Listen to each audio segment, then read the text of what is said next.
Welcome to Penrose Learning, where we make understanding easy. You start inside Settings, tap your name to open Apple ID because subscription's live there. Once done, make sure the iPhone is connected and you're signed into the account that pays for Apple TV. Family sharing can hide the payer. You need to verify which Apple ID was billed so you cancel the correct subscription.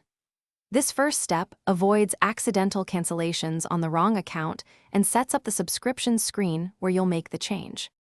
You now tap Subscriptions to view active plans. Apple lists Apple TV Plus and any Apple TV channels separately, so find the exact entry. Once located, tap the subscription to reveal renewal date, price, and whether you're in a trial.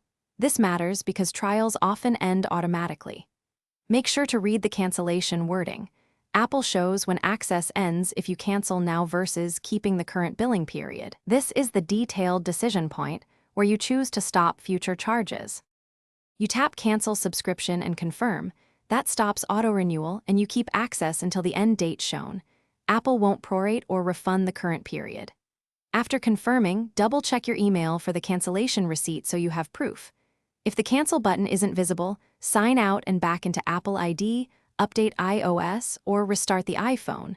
These steps refresh subscription data.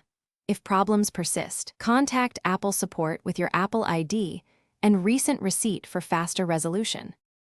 Thanks for watching. If this was helpful, leave a like and consider subscribing. See you next time.